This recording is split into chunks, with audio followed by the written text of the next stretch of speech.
Praise the Lord.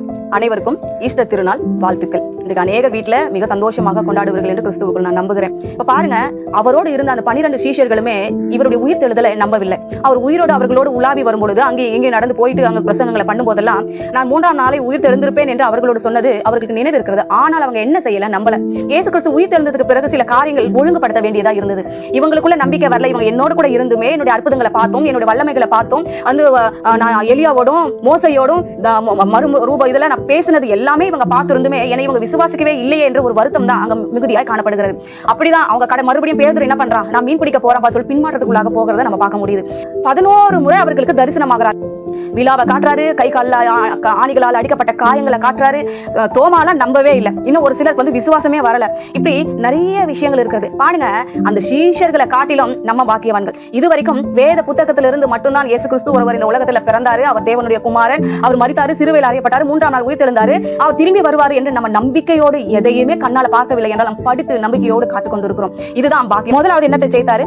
சாத்தானை ஜெயித்தார். இயேசு கிறிஸ்து அவன் தலையை நசுக்கி சிலுவையில வெற்றி சிறந்ததுனால என்னாச்சு, இந்த பூமி மறுபடியும் தன்னுடைய பிள்ளைகள் கையில கொடுக்க வேண்டிய சூழ்நிலை. இதே பூமியில தான் 1000 வருட அரசாட்சி நீங்களும் நானும் ஆள போகிறோம். இது அதுக்கப்புறம் தான் வந்து என்ன பண்ண போகிறது, 1000 வருடத்துக்கு பிறகுதான் இது அழியவே போகிறது. இது இந்த பூமி கத்த தம்முடைய பிள்ளைகளுக்காக உண்டாக்கி வைத்த வானமும் பூமி. அதனாலதான் அந்த 1000 வருடம் இந்த பூமியில திருப்தியாய் நம்ம ஆள போகிறோம். ரெண்டாவது பாத்தீங்கன்னா மரணத்தை ஜெயித்தார். அதாவது வந்து மரணத்தின் கூர் எதுன்னு பாத்தீங்கன்னா பாவம். இந்த பாவத்தை ஜெயித்தார். பாவத்தையும் சாபத்தையும் தானே சிலுவையில அறைந்தாரு, ஆணிகள் அடித்து அதுல வெற்றி சிறந்தாரு. அப்போ இந்த பாவத்தை கொண்டு வந்தது யாரு?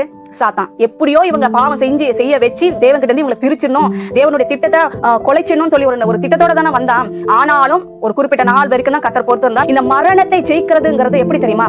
மரித்தவங்க எல்லாருமே பாதாளத்துக்கு போனா யாராலையும் திரும்பி என்ன பண்ண முடியாது, வெளியே வரவே முடியாது. ஆனா வந்தது யாரு? இயேசு கிறிஸ்து. ஏன்? அவர் வெற்றி சிறந்ததுனால வெளியே வந்தாரு. ஃபர்ஸ்ட் என்னத்தை ஜெயித்தாரு? சாத்தானை ஜெயித்தாரு, மரணத்தை ஜெயித்தாரு, பாதாளத்தையும் ஜெயித்தாரு. இன்னைக்கு நீங்க நிறைய பேர் எப்படி தெரியுமா இந்த உலகத்துல இருக்கிறீங்க, பாவத்தை ஜெயிக்க முடியாம, சாபத்தை ஜெயிக்க முடியாம, இந்த உலகத்தை ஜெயிக்க முடியாம, சில பிரச்சனைகளை, பிசாசின் கிரியைகளை, தந்திரங்களை ஜெயிக்க முடியாம இன்னமும் நீங்க என்ன பண்ணிட்டு இருக்கீங்க, அப்படியே தண்ணிக்குள்ள தேங்கி போன மாதிரி அடக்கம் பண்ணப்பட்ட நிலைமையில நீங்க காணப்படுறீங்க. இன்னைக்கு கர்த்தர் சொல்லுகிறாரு, இயேசுவின் உயிர் தெழுந்த நாமத்தினால நீங்க என்ன பண்ண போறீங்க, உயிர் அடைய போறீங்க. ஒரு வசனம் சொல்லுகிறது, யோவான் 16 சொல்லப்பட்டிருக்கிறது, இந்த உலகத்துல உங்களுக்கு உபத்திரவம் உண்டு, ஆனாலும் திடன் கொள்ளுங்கள், நான் உலகத்தை ஜெயித்தேன், நீங்க என்னுடையவர்கள், அதனால நான் இந்த உலகத்தை ஜெயித்தேன், என்னுடைய நாமத்தினால நீங்களும் ஜெயிப்பீர்கள், ஏன்னா ஜெயிக்கிறவர் உங்கள் அருகில் இருக்கிறார். ஹல்லேலூயா. அப்போ நம்ம என்ன பண்ண போறோம், நீங்க ஐயோ நான் இந்த பாவத்துக்கு அடிமைப்பட்டுட்டேனே, இனி எனக்கு விடுதலை கிடையாதா, என்னுடைய சூழ்நிலைகள் எல்லாம் மறுத்த நிலைமையில் இருக்கிறதே, இனி அது உயிர்ப்பிக்கப்படாதா, எல்லாம் செத்த கிரியைகளுக்கு ஒப்பிட்டு காணப்படுகிறதே, அவ்வளவுதான் அதனுடைய காரியங்கள் என்று எதற்கெல்லாம் நீங்க ஒரு முற்றுப்புள்ளி வைத்து சோகத்தோடு காத்துக் கொண்டிருக்கிறீங்களோ, அத்தனை நன்மையான காரியங்களையும் நீங்க எதிர்பார்க்கிற அத்தனை நன்மைகளையும் இயேசு கிறிஸ்துவானவர் இன்றைக்கு உயிர்ப்பிக்க போகிறார். நீங்க நம்பினால் ஆமீன் சொல்லுங்க, இதை விசுவாசித்து ஏற்றுக்கொள்ளுங்கள். ஆமீன்.